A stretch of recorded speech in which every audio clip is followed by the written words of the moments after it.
It swept through the tech world like a tidal wave. Word that AT&T stopped selling iPhones online in New York City, and that came just a week after a nationwide BlackBerry outage. So what's happening? Are we putting too many of these smartphones on dumb networks? For this week's Tech Tuesday, we check in with Frost & Sullivan Chief Analyst Jerry Purdy. Jerry, good to see you. So first of all, what happened? Do we know more about what happened with AT&T and the iPhone thing? Well, we've had a situation growing, David. 3% of the iPhones consume 40% of the entire network, and it was destined that we were going to finally put a chokehold on the capacity, and so it's a serious situation. Last week, BlackBerry had the same problem. So what's the solution? Well, the networks have plans to spend over $15 billion to expand their networks. I think that we didn't expect that the smartphone users, the new BlackBerry, the new iPhone users, would consume so many applications. We're seeing over 1 billion downloads of apps on the App Store, and people are saying, gee, I can do so many things with this, so they're consuming more and more, and it's a challenge for these network providers. Well, and Jerry, it's not just the iPhone or what is this? No. This is the Sprint that we got here going. I mean, it's not just these phones. It's we just talked about the tablets, the iTablets, which might be another addition to the network. So we've got a only whole gonna make it new worse. we got a whole new group of products coming online. What happens then? Well, we've got a new demand system coming in. If Apple does this tablet, it's another billion-plus business for them, but it's also a new challenge going on for the network because it's going to consume media even more than a phone would, because if you hold it vertical, sure, it's a book, but then you turn it horizontal and it becomes a media player, movies, music. We're going to see a lot more demands on these networks, and I hope the networks will step up and give us more capacity. Well, Jerry, you know Moore's law that says that, you know, you double your capacity, Yes. your computer capacity every 18 months or so, and half the price. Is the same not true for the networks? Is that only true for the devices and not for the networks? Yeah, it's much more true for the devices because you can build more and more into those little silicon wafers. What you have in a network, you have to build big towers and base stations, and it takes billions of dollars and a lot of time. They're working feverishly on it. When I talk to the networks, it's nothing more they want than to build their capacity and let people use it more and more. But right now, we're getting a little bit ahead because these popular smartphones, they're being consumed and people love them, and they're consuming a lot of capacity. So are we going to have to just take a deep breath and wait a while, as much as we'd love to get these products online? Yeah, I think that, God, you know, maybe we aren't seeing the iPhone go on all the networks too quickly because it might chokehold them as well. But I think we're going to see more smartphone devices. Yeah. We're going to see them pervasive, and we're going to eventually see the network's capacity increase, and offloading some of the network onto Wi-Fi, alternate networks that will help bring this media and make these devices fun and easy to use in 2010. I think you hit upon it. You can't hold back progress. I mean, these things are just going to keep going on as long as smart minds are thinking about it. But the crisis is going to force other networks to appear that we don't know about now. Jerry Purdy, got to leave it at that from Frost & Sullivan. Great to see you again, Jerry. Thank you. Have a good New Year. Good to see you, Dave. Smartphones. Mobile phones with more advanced computing capabilities and connectivity than regular mobile phones came into the consumer market in the late 90s, but only gained mainstream popularity with the introduction of Apple's iPhone in 2007. The iPhone revolutionized the industry by offering consumer-friendly features such as touchscreen interface and a virtual keyboard. The first smartphone running on Android was introduced to the consumer market in late 2008. The smartphone industry has been steadily developing and growing since then, both in market size as well as in models and suppliers. By 2017, over a third of the world's population is projected to own a smartphone, an estimated total of almost 2.6 billion smartphone users in the world. Although Apple once had a commanding share of the smartphone market, other companies such as Samsung and Nokia introduced their own smartphones and followed Apple in developing apps. The competition among smartphone sellers is an example of how the market responds to changes in consumer tastes. Competition increases consumers' choices of available products and lowers the prices consumers pay for those products. A perfectly competitive market is a market that meets the conditions of 1. Many buyers and sellers, 2. All firms selling identical products, and 3. No barriers to new firms entering the market. The main factor in most consumer decisions is the price of the product. When we discuss demand, we are considering not what a consumer wants to buy, but what the consumer is willing and able to pay.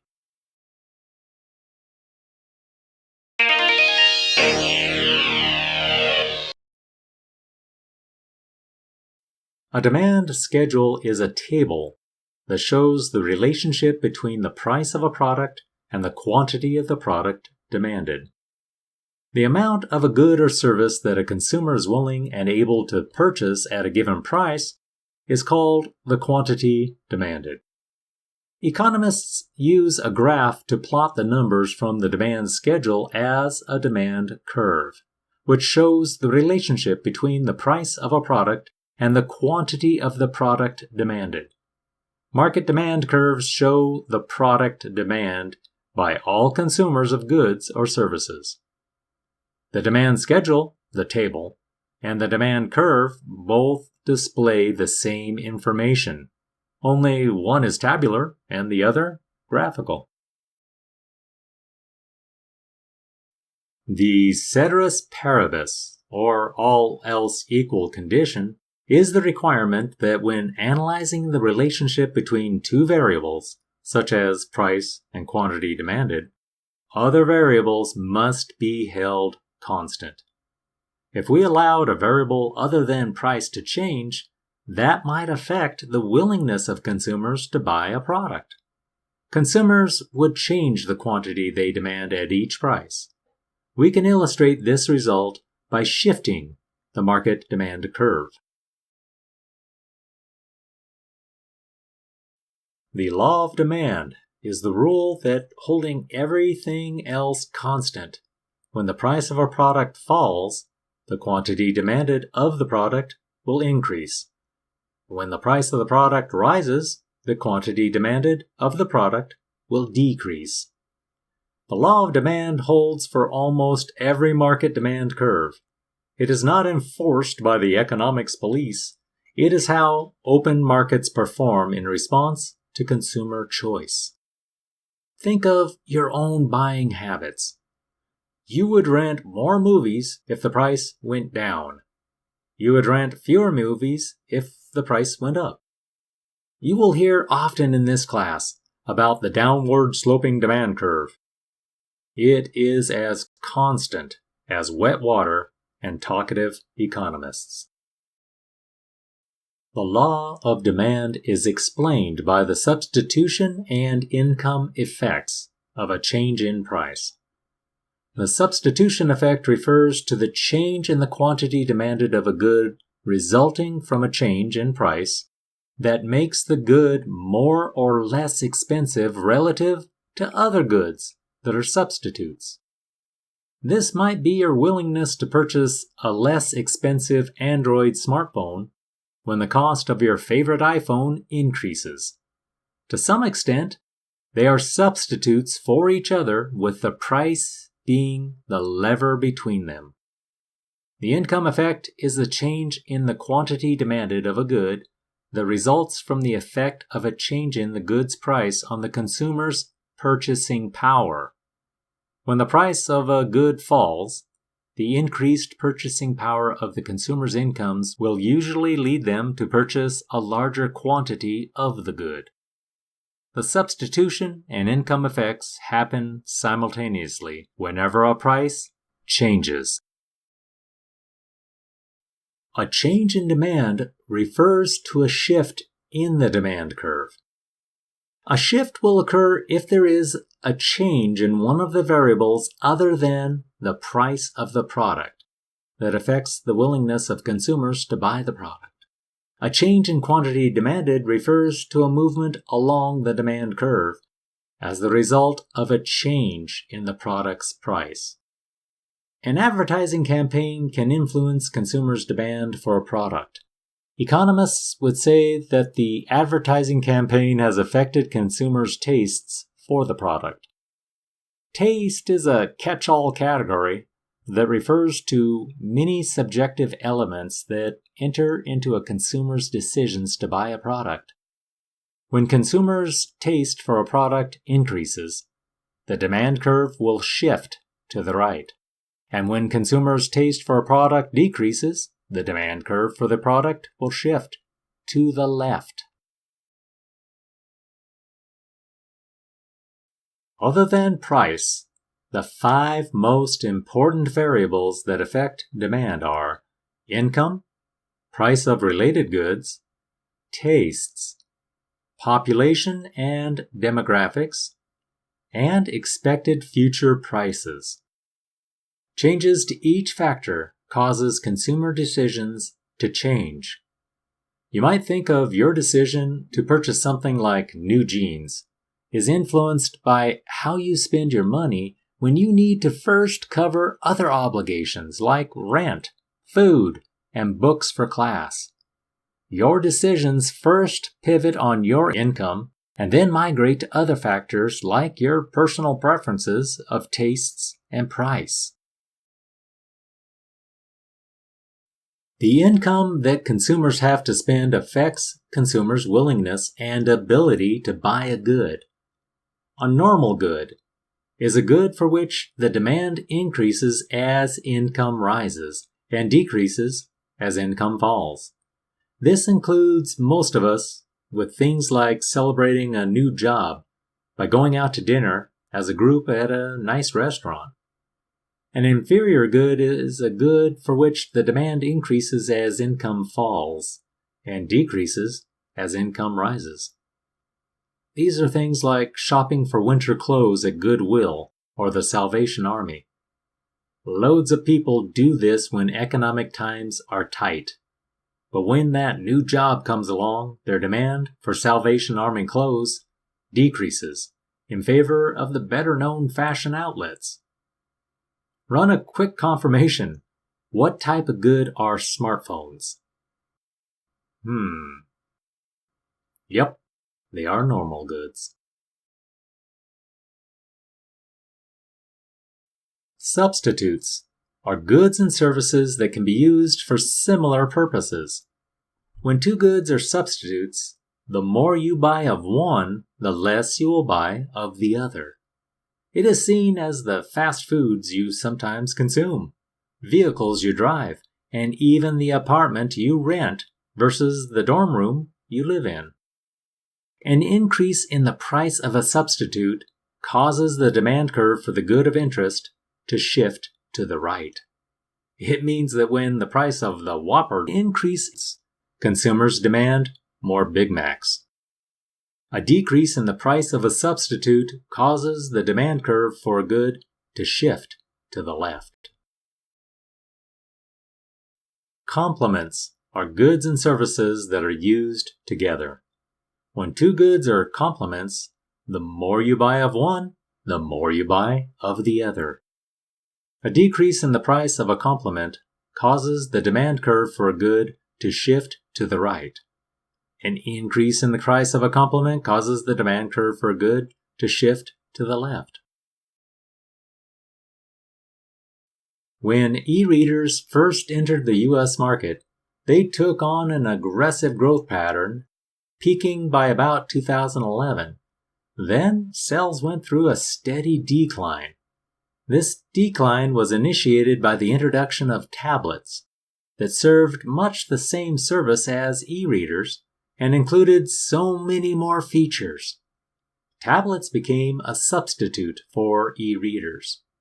As the demand for tablets climbed, the demand for e-readers fell. Tablets became a substitute for e-readers. An advertising campaign can influence consumers' demand for a product. Economists would say that the advertising campaign has affected consumers' taste for the product. Taste is a catch-all category that refers to many subjective elements that enter into a consumer's decision to buy a product. When consumers' taste for a product decreases, the demand curve will shift to the left. And when consumers' taste for a product increases, the demand curve for the product will shift to the right. Demographics refer to the characteristics of a population with respect to age, race, and gender. As the demographics of a country or region change, the demand for particular goods will increase or decrease because different categories of people tend to have different preferences for those goods. Expected future prices also affect current demand. For example, if enough consumers become convinced that houses will be selling for lower prices in 3 months, the demand for houses will decrease now. If enough consumers become convinced that the price of houses will be higher in 3 months, the demand for houses will increase now, as some consumers try to beat the expected price increase. In 2000, I returned part-time to the USA after living in the Russian Federation.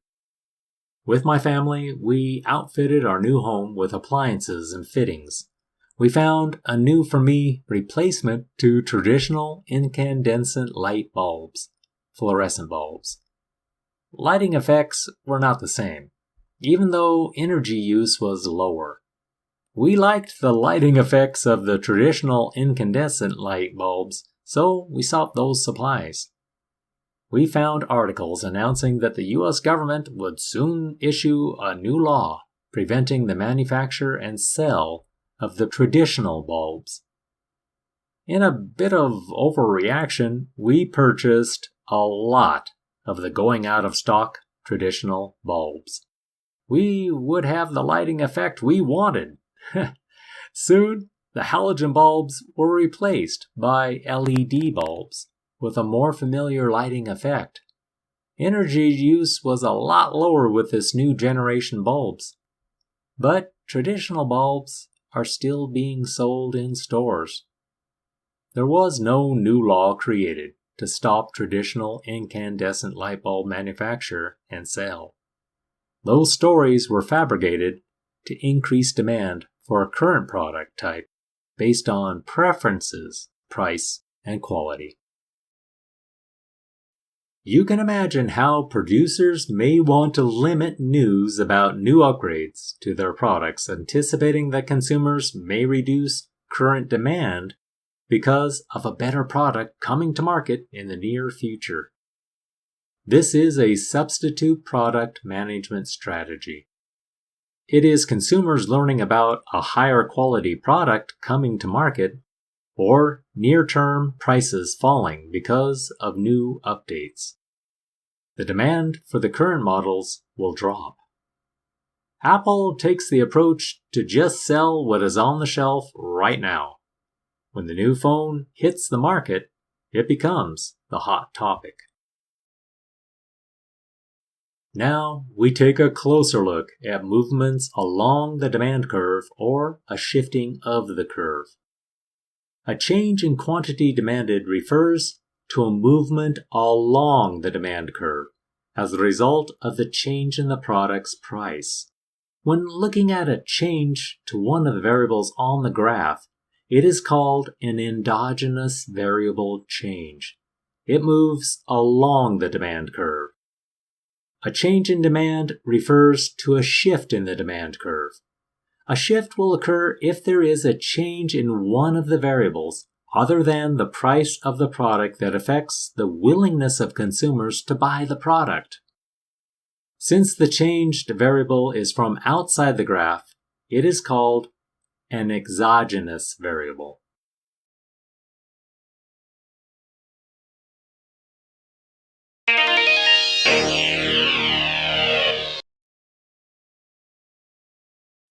The most important of the variables that influence the willingness and ability of firms to sell a good or service is price. Quantity supplied is the amount of a good or service that a firm is willing and able to supply at a given price. Holding other variables constant, when the price of a good rises, producing the good is more profitable, and the quantity supplied will increase. When the price of a good falls, the good is less profitable, and the quantity supplied will decrease. Devoting more resources to the production of a good results in increasing marginal costs. With higher marginal costs, firms will supply a larger quantity only if the price is higher. A supply schedule is a table that shows the relationship between the price of a product and the quantity of the product supplied. A supply curve is a curve that shows the relationship between the price of a product and the quantity of the product supplied. This is the same approach we use to talk about the demand schedule and the demand curve. In the case of the supply curve, it is upward sloping to the right. Always ask yourself, who supplies goods and services? It is the suppliers of the products, and the more money suppliers can make by selling their products, the more they will produce. For $100 each phone, suppliers may only make 8 million smartphones, but at $300 each, producers would create 12 million per week. This is the rational thinking supplier in action.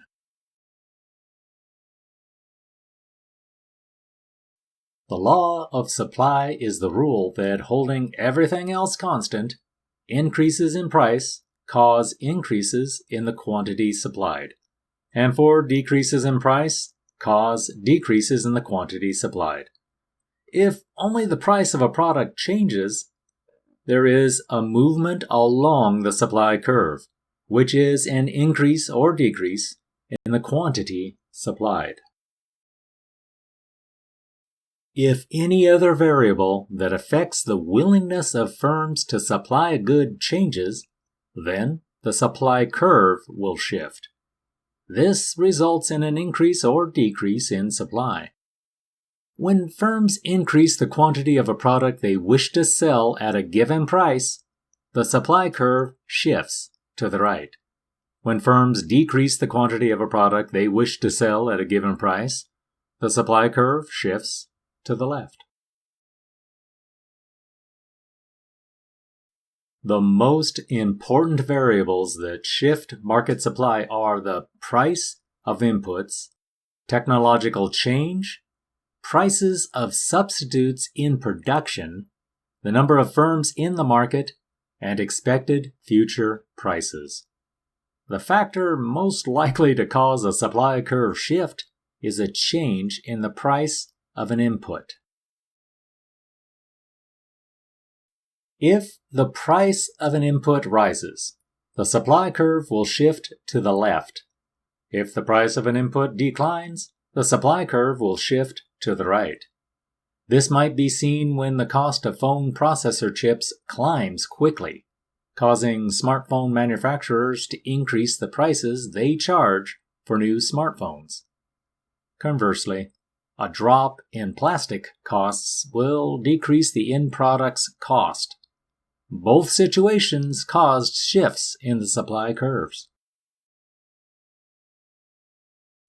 Technological change is a positive or negative change in the ability of a firm to produce a given level of output given quantity inputs. A positive technological change will shift the firm's supply curve to the right. A negative technological change will shift the firm's supply curve to the left. Alternative products that a firm could produce are called substitutes in production. If the price of a substitute in production increases, the supply curve of the product will shift to the left. If a firm expects that the price of its products will be higher in the future, the firm has an incentive to decrease supply in the present and increase supply in the future. When firms enter the market, the supply curve shifts to the right. When firms exit the market, the supply curve shifts to the left. Expected future prices can also affect demand. For example, if enough consumers become convinced that houses will be selling for a lower price in 3 months, the demand for houses will decrease now. If enough consumers become convinced that the price of houses will be higher in 3 months, the demand for houses will increase now, as some consumers try to beat the expected price increase. Think about the products this really targets. You may be able to store a warehouse of smartphones, but could you do this with crates of tomatoes? You get the idea. They need to be non-perishable goods. Some timing issues pivot on geopolitical situations. Warner Brothers delayed the release of Collateral Damage with Arnold Schwarzenegger because of the terrorist attacks to the USA on 9/11. Warner Brothers correctly anticipated that viewership of this type of movie would be greater after a decent lapse of time when people saw the crashing visions of the World Trade Center and the burning Pentagon building. A change in quantity supplied refers to a movement along the supply curve as a result of the change in the product's price. Along the curve movement means we have an endogenous variable change. A change in supply refers to a shift in the supply curve. The supply curve will shift when there is a change in one of the variables other than the price of the product that affects the willingness of suppliers to sell the product. This is another example of an exogenous variable.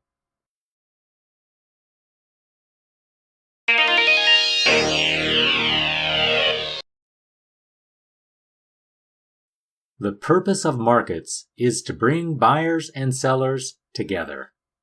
The interaction of buyers and sellers in markets results in firms producing goods and services most desired by consumers. Market equilibrium is the situation in which quantity demanded equals quantity supplied. A competitive market equilibrium is a market equilibrium with many buyers and many sellers. We spend a lot of time looking at graphs of these curves. Their intersection is the sweet spot, called equilibrium. This intersection shows where price and quantity are found when the markets are stable. Equilibrium shows what quantities are expected at the indicated price. A surplus is a situation in which the quantity supplied is greater than the quantity demanded. When there is a surplus, firms have unsold goods piling up, which gives them an incentive to increase their sales by cutting the price. Cutting the price will simultaneously increase the quantity demanded and decreases the quantity supplied. Equilibrium will eventually be achieved.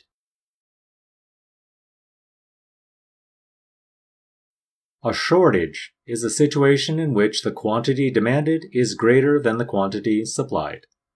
When a shortage occurs, some consumers will be unable to obtain the product, and firms will realize they can raise the price without losing sales. A higher price will simultaneously increase the quantity supplied and decrease the quantity demanded. At a competitive market equilibrium, all consumers willing to pay the market price will be able to buy as much as they want, and all firms willing to accept the market price will be able to sell as much of the product as they want. There will be no reason for the price to change unless either the demand curve or the supply curve shifts. A shortage is not scarcity. Remember, Buzz Lightyear dolls shortage in 1995 was because short-sighted retailers did not order enough dolls to meet demand. That defined the shortage situation.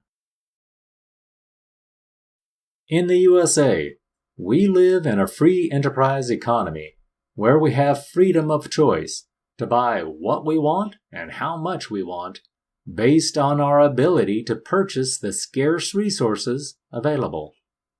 Similarly, businesses can produce the products they are best suited to provide, and at the cost guaranteed through competition.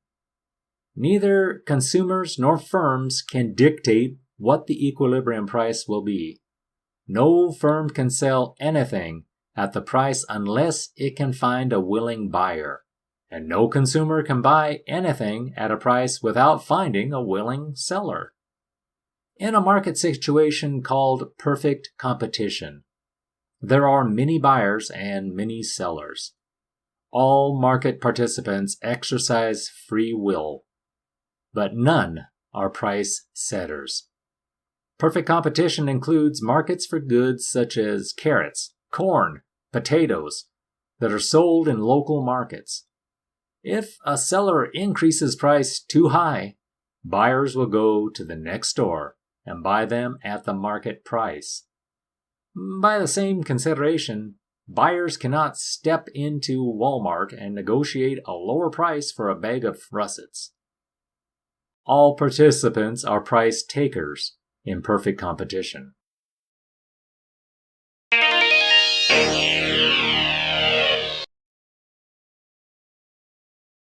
As we explore these tables and figures, focus on how they are formed and react to changes. Develop reasoning considerations to confirm that buyers demand goods and sellers supply goods.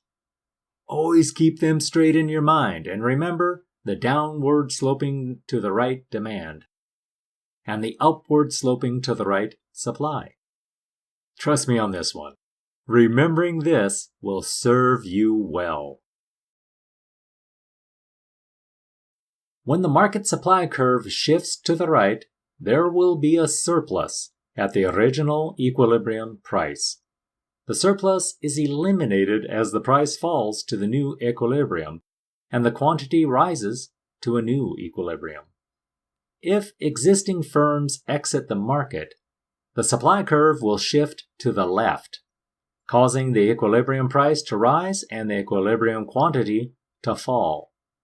Really, at this stage of our considerations, we can only predict directions of the shifts in price and quantity, not specific dollar amounts.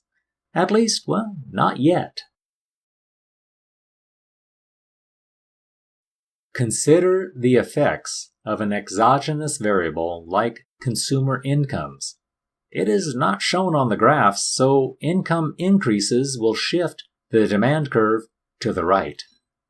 We call smartphones a normal good because as incomes go up, consumer demand also goes up. A new intersection with the supply curve is identified where a higher price is predicted and a higher quantity is demanded at the new price. A series of demand curve scenarios are presented on the left side column, with supply curve changes along the column headings. If demand is held constant while the supply curve shifts to the right, we can predict what we saw 2 figures earlier, that quantity will increase and price will fall. Conversely, we can consider a supply curve shifting to the left, and the result being, as we just most recently saw in the last graph, that quantity will decrease and price will increase. Right here, I ask you to recreate this table on paper in front of you. For you to really get these ideas, you need to stop the video and fill the 4 predicted outcomes you would expect to see. Draw the graphs. Label price on the vertical axis, quantity on the horizontal. Create your supply and demand lines. Pencil in shifts indicated in each instance. Really, You need to be able to complete this table without me showing you the answers to each scenario. You want to use the next 30 seconds to fill the table and stop the video if you need some more time. This is the time you really want to spend for yourself. Do it. Make it happen.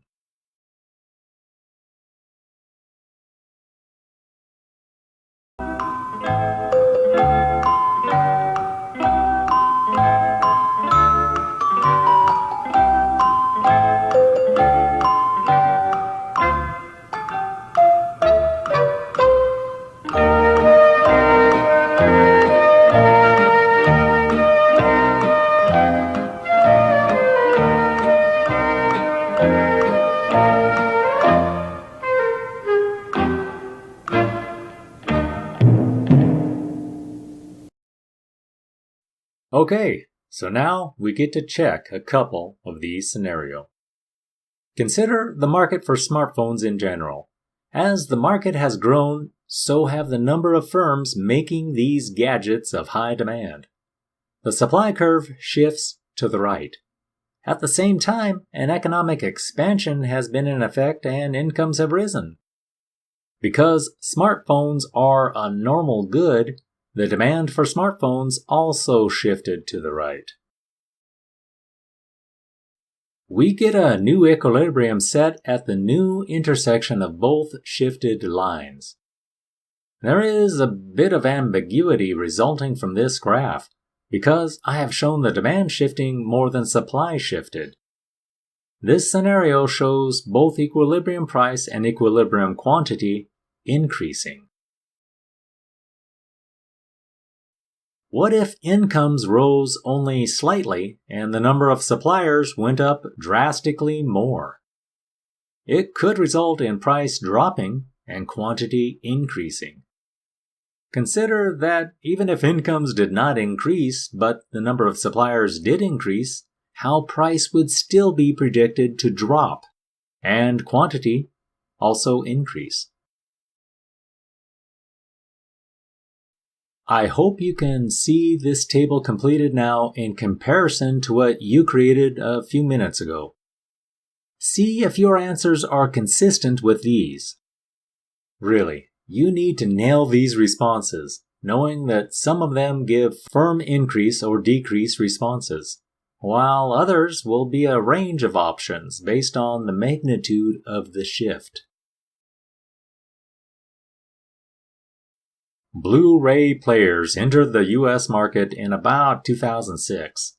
It crushed the market previously dominated by VHS players and then more recently DVD players. Blu-ray was the new technology with higher video quality and audio performance. It entered the market during the expansion of the USA economy at about $800 per unit. Over the course of 7 years, prices fell to about $95 per unit. Why did this price drop happen? Price drops were a response to a dramatic increase in suppliers of the units. How would you show that on a graph? This one is a drastic supply curve shift to the right. It happened not only because of an increase in suppliers, but also a drop in the price of electronic components used in manufacture. Rarely are curve shifts this pronounced. But drawing them out helps to convey what happens in the markets.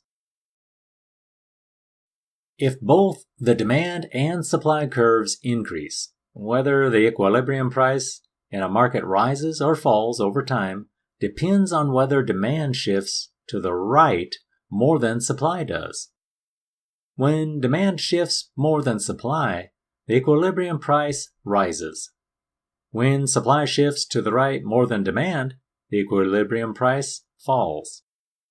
When a shift in the supply curve causes a change in equilibrium price, the change in price does not cause a further change in demand.